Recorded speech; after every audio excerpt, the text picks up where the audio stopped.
Welcome to another episode of Maisha Nordics. I'm Evans Andrew, and today we have a special guest. I'm in the neighborhood of actually the island of Vuosaari, and today we're going to talk to Strasdosky, Otewa, and in a minute he's going to tell you why his name has nothing to do with where it comes from.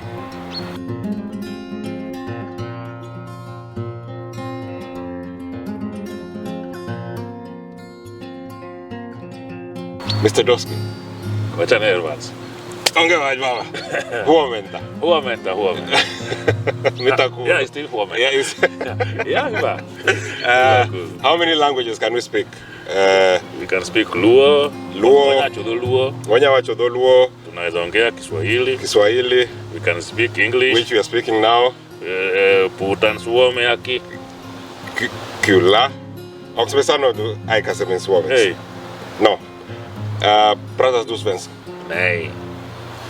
Mutta jag går på ruski. Ni är svenska. Ruski говорю, да. Нет. Well, something to the north of 5 languages. So Yeah, it's wonderful. that goes well. Thank you so much for having this interview with us today. Please tell the viewers who you are and how long you've lived in Finland. Well, my name is Strasdosky Otewa, though those who know me call me Dosky or Dosi. I've lived in Finland actually, this is now my 23rd year. So I've been in Finland more than half of my whole life. I just had, I don't know whether you watched the show where I was explaining that I've been here for 14 years. So it means that you have more lessons and I think back when you came, maybe the euro was not here yet. No. We used marker. Actually, I had a marker. I forgot to carry it with me. I still have 20 and 50 markers. I think I've seen marca, but it was very long time ago. What was the exchange rate for marca with euro? It's about €1 is 6 marker, Okay. roughly when they came. Okay. How was life back then? Because I think that if you think 23 years ago, did you come to Helsinki or did you go somewhere else? No, I was in Kuopio. Wow. Actually, I don't only speak Finnish. I speak Savo too. Minä puhun Savo, Hiljo ja Kovo. Whatever that means, man.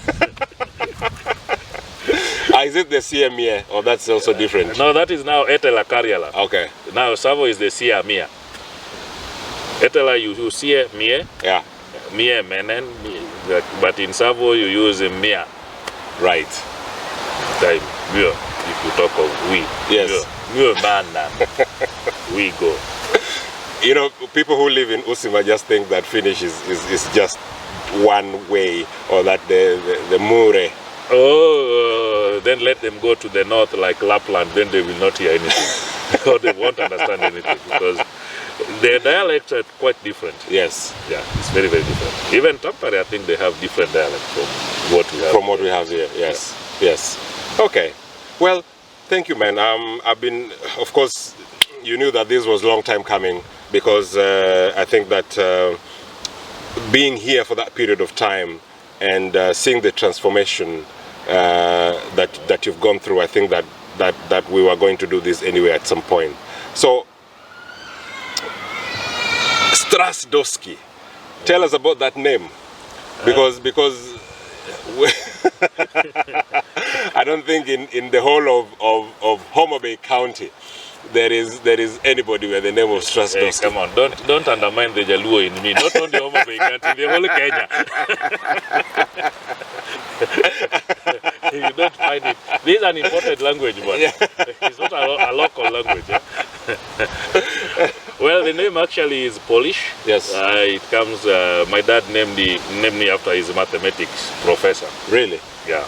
Okay. So probably maybe they were good friends, and of course my dad loves mathematics. Yes. So that's how I. So that's how you got the name Strasdosky. Yeah. And you even went ahead to learn Paruski. So you. Oh yes, I wanted to justify owning the name. So somebody meeting you and talking with you in Russian would probably think that you've actually lived there. You're even from there because you have the name. Actually, I sometimes lie to other people that my parents actually were immigrants living in Russia, so I'm a Russian. And some of them buy it, actually. Thank you so much, man. I think there's a rich history of course, having lived here for 23 years, man. That's more than half of your life here. Yes, actually, that's sometimes I start wondering, am I a Finn or am I Kenyan? Because I've lived here more than I've lived. Talk to me about that identity, because me having lived here for 14 years, anytime I travel back home, there is this, we call them re-entry shocks, and acceptance that you've changed, that difference that you're having. Do you struggle with that sometimes, especially when you're relating with people back home? Actually, well, I don't really struggle with that much, because the good thing is that I go home quite often anyway. Yes. But still, there are two things which become quite obvious. Yeah. One of them is this thing we are used to in Finland, space. Yes. My space around me. Yes. Like, you know, now when we are talking, even though we are sitting close, but there's that space. Yes. But you know, nyumbani, unaongea na mtu, he wants to be like, you know, here. Then I'm like, hey, please, you know, I can hear you from there too. I think it was 2 years ago. I was traveling to Nairobi. Yeah. And I think the flight was KLM. And the flight was half empty, you know, and it was the jumbo jet, quite empty. And of course, before the flight takes off, you have to sit in your seat. But then once it takes off, you know, you're free to move. Yeah. So there was, I was sitting on the window seat, and there was a guy sitting on the middle seat, and the aisle seat was empty. So he sat there, and of course, when I'm in the window seat, we have the one armrest. So you're fighting for it. In my, I don't want to say Finnish head, but my space, my space-oriented head, I automatically assumed that he will, you know, see that, yes, to the next seat. And leave that space there. Exactly. So, you know, you don't believe how much your system imbibes this space issue. So we are sitting, and we are starting to sort of fight for this armrest. And in my head, I'm looking at him like, dude, you should be knowing that by now you can move. But this is my problem. It's not his problem, because he bought the seat. Yes, so he's had the right to the and seat. not even that. It's not. I'm guarded about space. He's not. It's not his problem.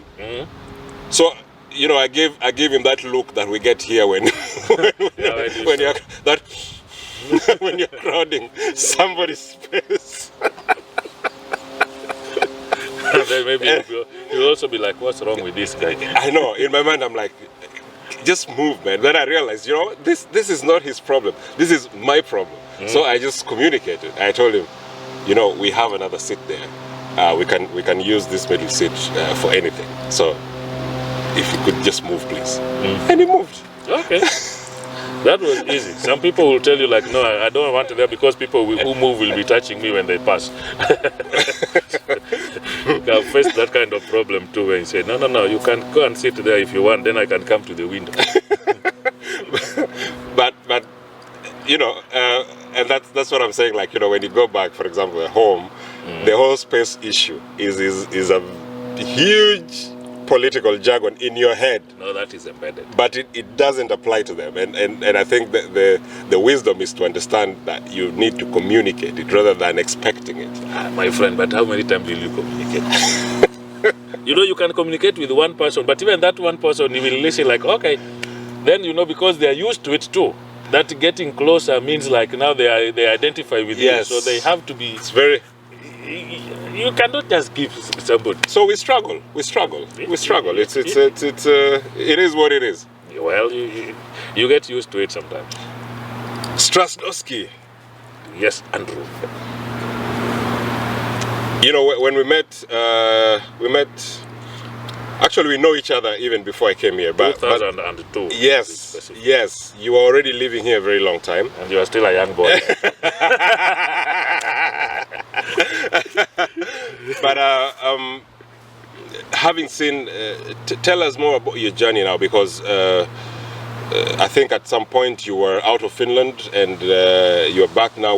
What has been happening? There's been a change. There's been some change. I'm angling to. You can smell it from my face.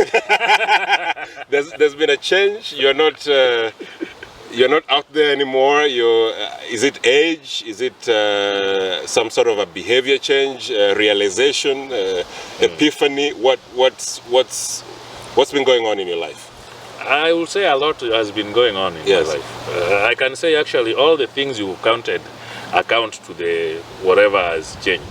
But one key thing I think which has really changed, or what I can share, is the impact of behavioral change.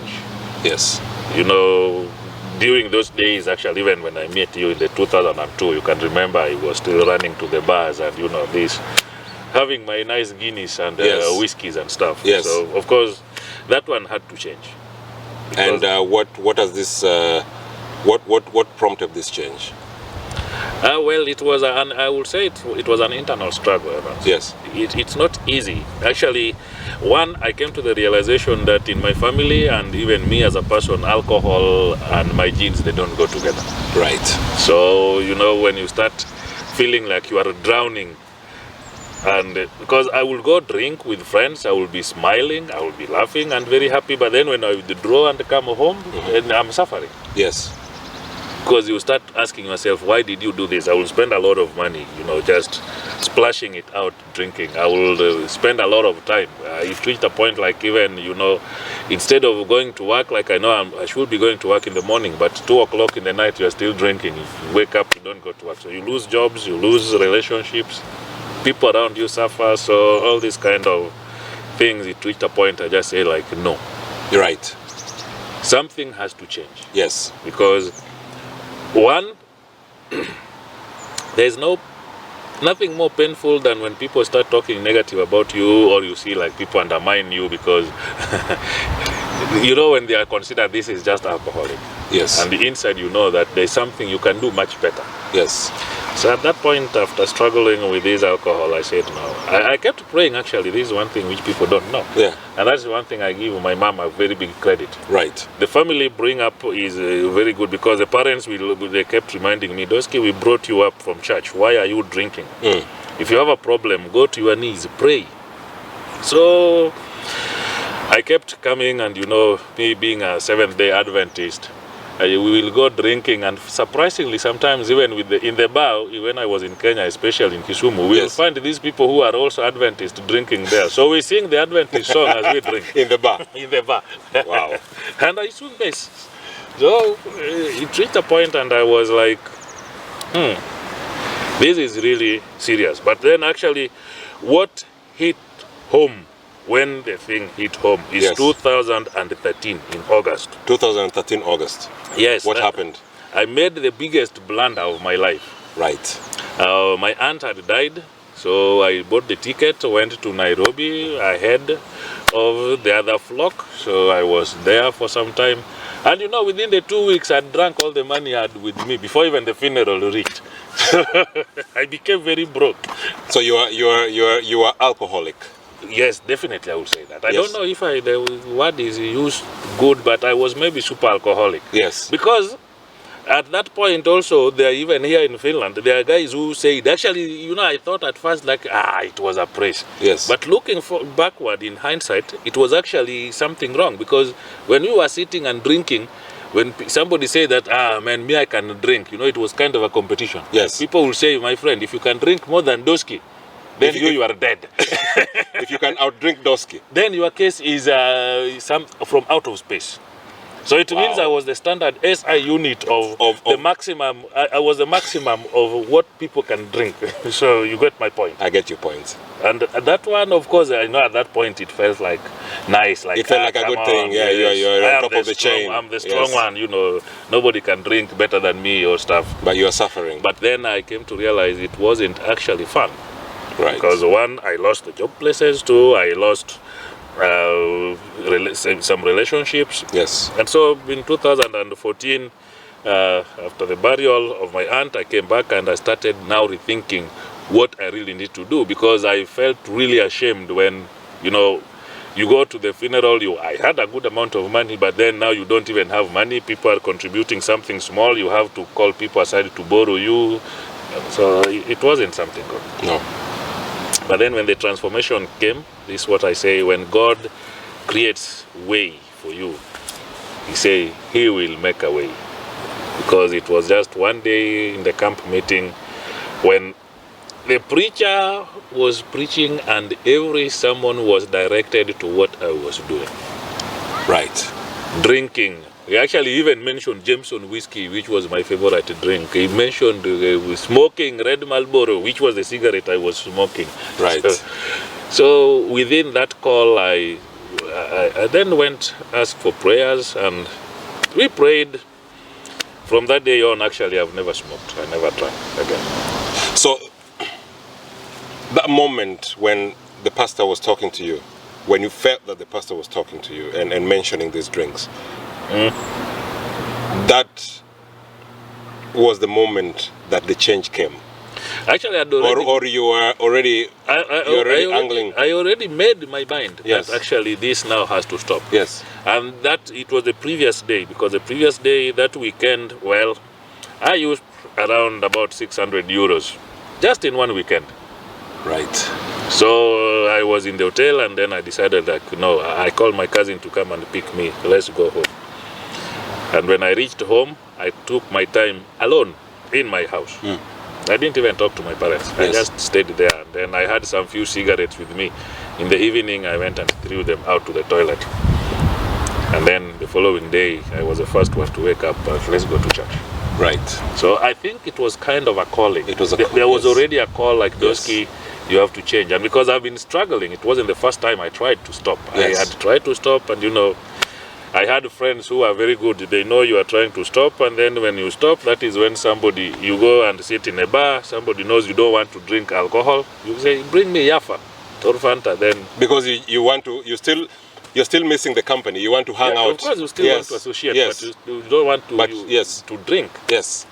But then I had this one friend, he will come with all beer, and then he's like, well, you can drink just one, it will not do anything. I forgot, next time I'll bring you the next one. Then you go back. But this time around, actually, with the family support and with the church, and then after the normal church camp meeting, there was a crusade for 2 weeks. Yes. So actually, it's at the end of the crusade when I went for another baptism. Right. And from that day on, I think I can say now with a lot of pride that the joy I saw in the family, Yes. that moment. Yes.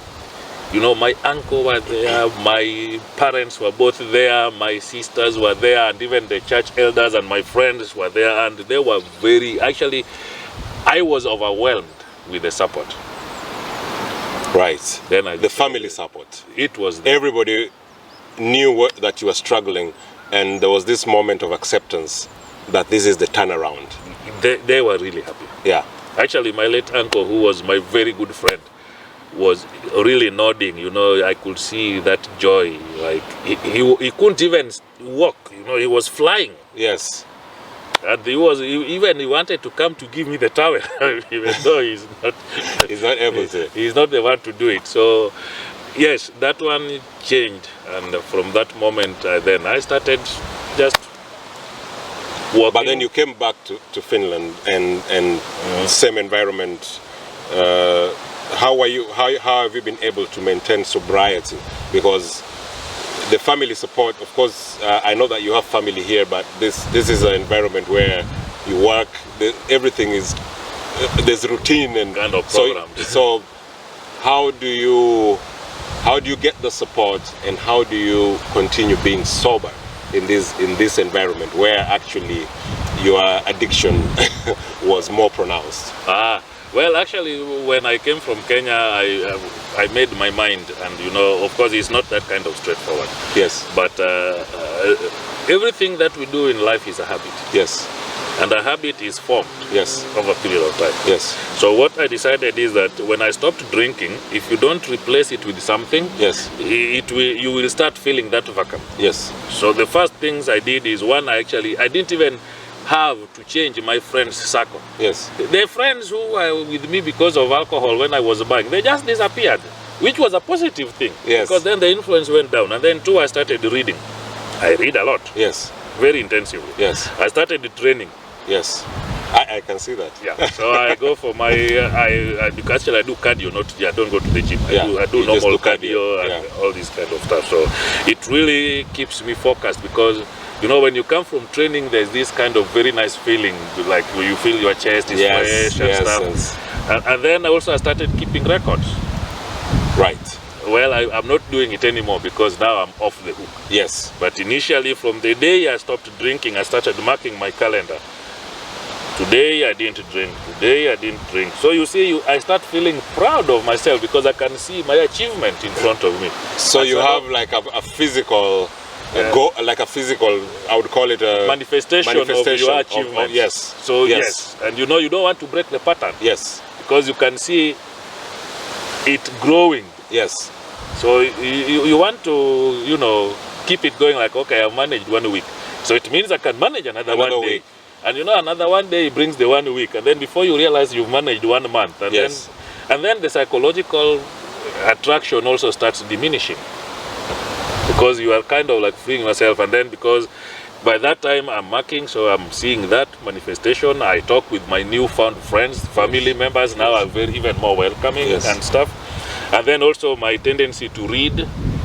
So, you know, I started realizing it's very good to be without a hangover because then I can wake up in the morning, do my reading, I can do my push-ups, my exercise, and go very fresh. Good. And then I started drinking water. Now, instead of drinking alcohol, I drink went to water. Yes. And I started, actually, my whole body, my whole system just started changing. And then the core part is that I remained in the church. So I started going to church. Yes. So I read my Bible that intensively. foundation that you had from way before. Actually, it came back now fully integrated. And then, of course, I started talking to people. If somebody asked me, why are you not drinking? Man, you know, nowadays I go to church. Yes. So I started telling them that love of Jesus. And so I came to realize these 4 things, they play a very, very big role. The social support or the social group you have around you, and then the reading, so that mentally, you know, you feed your brain. It's like going to the gym for the brain. Yes. The spiritual, so whenever I pray or sing, I feel like, you know, I'm in a different level, and then I feel relaxed. You're lifted. So, yes. So it brings that relaxation. And the physical exercise, if you push yourself to run, maybe I walk about 10 kilometers a day. Okay. And then I walk the first 8, I run the last 2.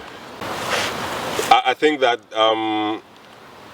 wow, man, you know, what it feels to me is that changing or changing a behavior is just not a one-time decision. I think that it's also a process, because if you're talking about this happening in 2013, 2014,